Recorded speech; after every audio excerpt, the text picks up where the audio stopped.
Good morning students. आज हम लोग हिंदी व्याकरण का पाठ 9 कारक के बारे में जानेंगे।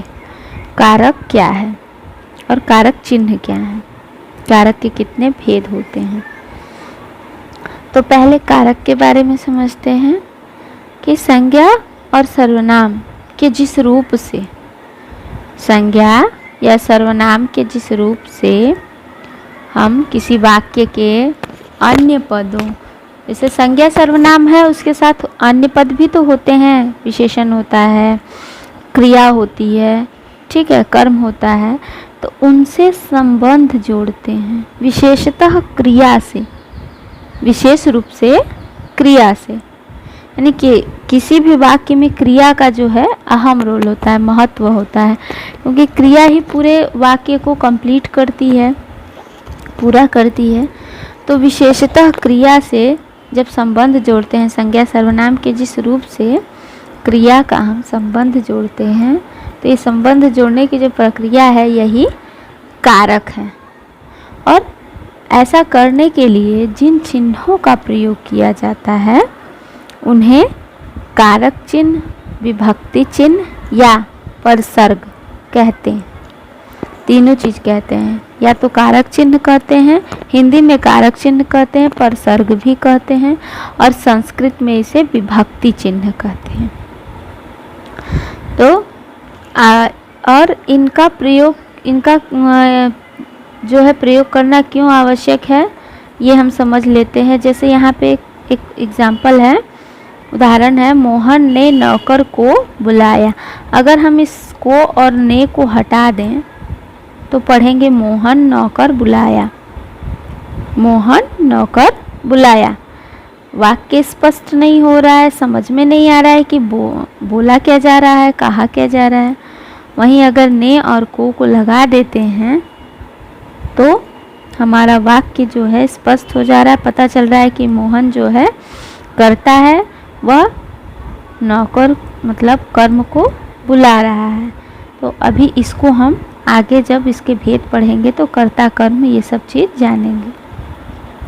तो संज्ञा सर्वनाम के जिस रूप से क्रिया, संज्ञा सर्वनाम के जिस रूप से हम वाक्य में क्रिया का संबंध जोड़ते हैं और ये जो प्रक्रिया करते हैं उसे कारक कहते हैं। और जोड़ने के लिए जिन चिन्हों, जिन शब्दों का प्रयोग करते हैं वो हो जाता है कारक चिन्ह, परसर्ग या विभक्ति चिन्ह। ठीक है, इसके बाद हम कारक के भेद पर आते हैं। कारक के भेद पर आते हैं तो हिंदी में कारक के 8 भेद होते हैं। हिंदी में कारक के 8 भेद होते हैं। कर्ता कारक, कर्म कारक, करण कारक, संप्रदान कारक, अपादान कारक। बच्चों यहाँ 6 नंबर दे दिया है अधिकरण कारक, लेकिन 6 नंबर हमेशा संबंध कारक होता है तो हम इसको चेंज कर लेते हैं। 6 नंबर पे अधिकरण कारक, 7 नंबर पे संप्रदान कारक और 8 नंबर पे संबोधन कारक। ठीक है, तो फिर से एक बार, कर्ता कारक, कर्म कारक, करण कारक, संप्रदान कारक, अपादान कारक, संबंध कारक, अधिकरण कारक और संबोधन कारक। तो ये होते हैं हमारे 8 भेद कारक के। और अब चिन्हों को जान लेते हैं कि कारक में सब 8 जो कारक हैं उनमें कौन कौन से चिन्ह लगते हैं। तो कर्ता कारक में ने का चिन्ह, कर्म कारक में को का चिन्ह। ये शून्य जो लिखा है, शून्य का मतलब होता है कि कहीं कहीं पर ये शून्य होते हैं, यानी छिपे होते हैं। ठीक है, अगला है करण कारक। करण कारक का होता है चिन्ह से, के द्वारा, ठीक है, से साथ के लिए। संप्रदान कारक के लिए और को। अब अपादान कारक से, अलग होने के अर्थ में। देखिए से 2 जगह है, तो यहाँ पे है से के द्वारा यानी जोड़ने के लिए, साथ के लिए, और यहाँ पे अलग होने के लिए से है। 5 नंबर पे अपादान कारक जो है वहाँ पे अलग होने के लिए से का प्रयोग करते हैं। और संबंध कारक देखिए का, के, की, रा, रे, री। अधिकरण कारक होता है में, पर। और संबोधन कारक हे, अरे, ओ। ठीक है, तो ये तो हो गए चिन्ह, इनको आप लोग याद कर लीजिएगा। अब आगे हम लोग चलते हैं, विस्तार पूर्वक इन सभी कारकों को पढ़ते हैं। पहला है कर्ता कारक। कर्ता कारक, कर्ता यानी जो क्रिया को करता है, क्रिया को करने वाला। कर्ता कारक यानी क्रिया को जो करता है, संपन्न करता है, पूरा करता है। तो जिस शब्द से क्रिया के करने वाले का पता चलता है उसे कर्ता कारक कहते हैं। और कर्ता कारक हमेशा संज्ञा या सर्वनाम होता है। कर्ता कारक हमेशा संज्ञा या सर्वनाम होता है। जैसे एग्जाम्पल देखिए, जैसे होता है, एग्जाम्पल हो गया बच्चा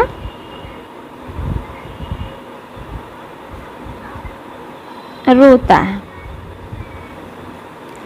बच्चा रोता है। तो यहाँ बच्चा जो है वो संज्ञा है, यानी क्रिया को कर रहा है, ये करता है। ठीक है, और यह रो रहा है। तो बच्चा रोता है, यह हो गया जो है, बच्चा जो है क्रिया को कर रहा है, इसलिए ये कर्ता कारक है। अब यहाँ पे ले चिन्ह का प्रयोग कैसे होगा?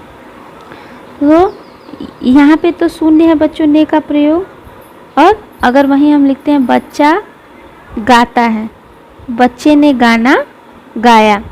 या फिर यहाँ पे एग्जाम्पल है, देखिए श्याम पुस्तक पढ़ता है। इसी को अगर हम भूतकाल में बदलेंगे तो हो जाएगा श्याम ने पुस्तक पढ़ी। तो ने कभी कभी होता है बच्चों, कभी कभी नहीं होता है। और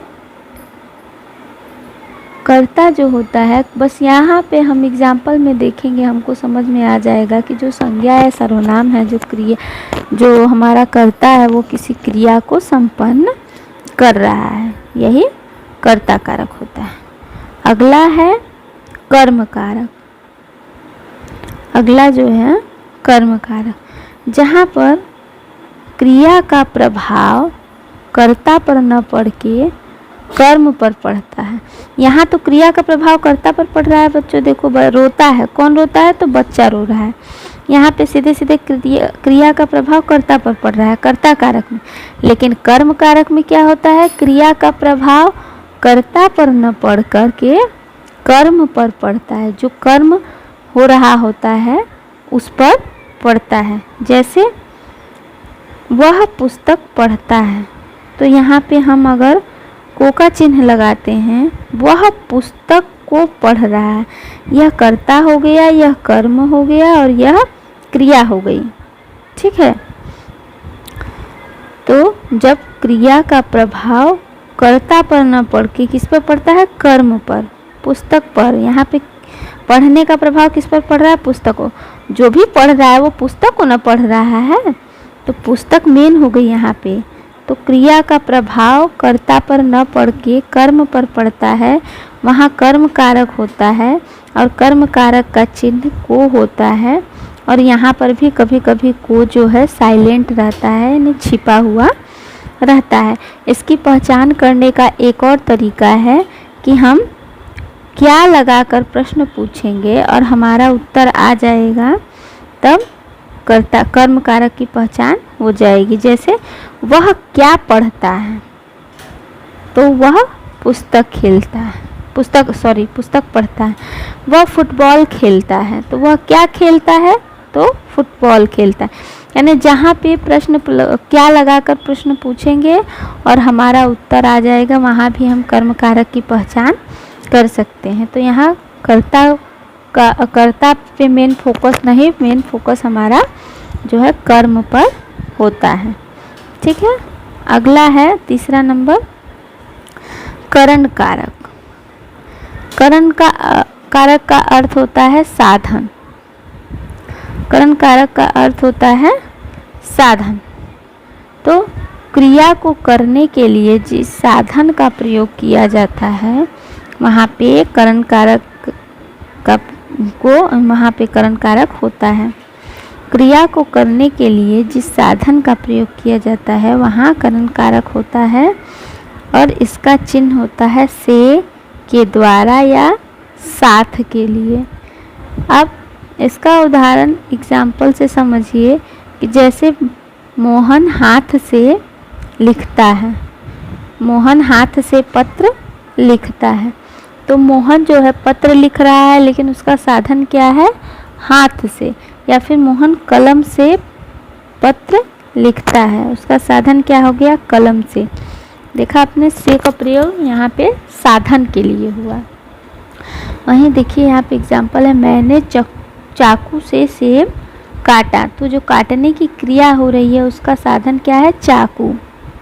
ठीक है, चाकू के द्वारा या चाकू से। वह बस के द्वारा स्कूल जाता है।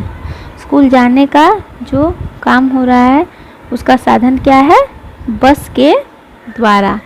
तो जहाँ पे साधन का बोध हो यानी क्रिया किसी साधन द्वारा संपन्न की जा रही हो वहाँ करण कारक होगा, इसका चिन्ह से, के द्वारा, के साथ के लिए होगा।